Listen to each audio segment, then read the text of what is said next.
Assalamualaikum warahmatullahi wabarakatuh.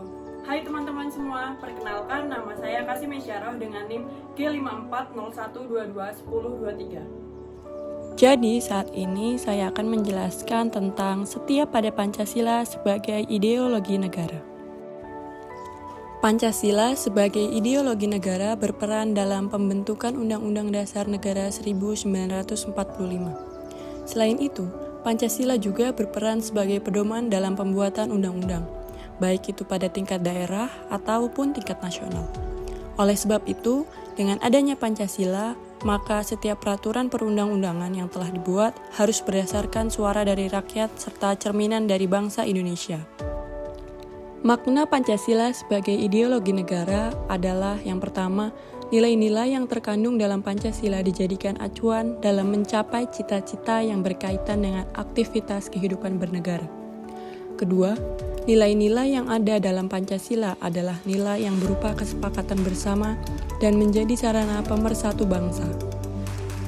Pancasila memiliki beberapa kedudukan dalam kehidupan bernegara, yaitu yang pertama, sebagai jiwa bangsa Indonesia, kedua, sebagai ciri dari pribadi bangsa Indonesia, ketiga, sebagai pedoman hidup bangsa Indonesia, keempat, sebagai dasar negara, kelima, sebagai sumber dari segala hukum, keenam, sebagai perjanjian luhur ketika negara Indonesia didirikan, ketujuh, sebagai tujuan atau cita-cita bangsa. Kedudukan ini menyatakan bahwa Pancasila merupakan pedoman bagi masyarakat Indonesia dalam menjalankan aktivitas kehidupan bernegara.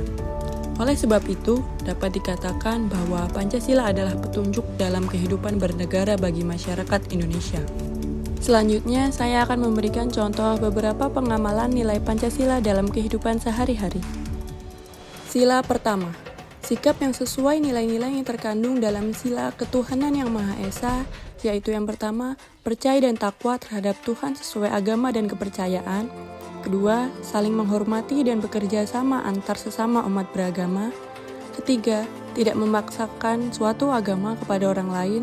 Dan keempat, hidup rukun di antara sesama umat beragama.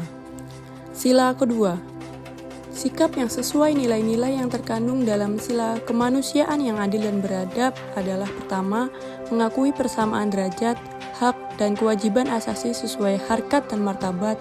Kedua, berani membela kebenaran dan keadilan. Ketiga, menjunjung tinggi nilai kemanusiaan. Dan keempat, gemar melakukan kegiatan kemanusiaan. Selanjutnya, sila ketiga. Sikap yang sesuai nilai-nilai yang terkandung dalam sila Persatuan Indonesia adalah pertama, meletakkan kepentingan bersama di atas kepentingan pribadi ataupun golongan. Kedua, cinta kepada tanah air. Ketiga, bangga berbangsa dan bertanah air Indonesia. Dan keempat, rela berkorban untuk kepentingan negara.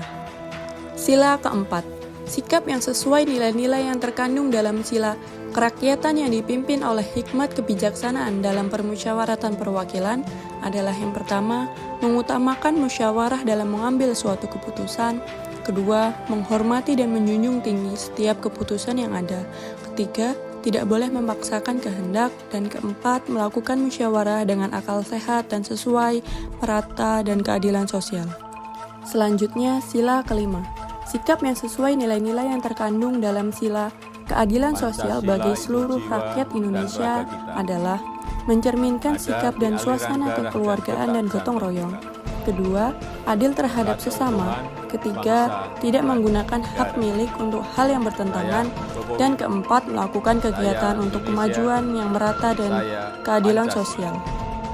Jadi, Pancasila sebagai ideologi negara dan pandangan hidup bangsa Indonesia seharusnya dijadikan acuan dalam kehidupan sehari-hari. Walaupun arus globalisasi masuk ke negara ini sangat kencang, seharusnya Pancasila bisa menjadi filternya. Nilai-nilai luhur yang terkandung dalam setiap sila Pancasila harus dapat menjadi penyaring bagi kebudayaan asing yang mencoba masuk. Sekian dari saya, terima kasih. Wassalamualaikum warahmatullahi wabarakatuh.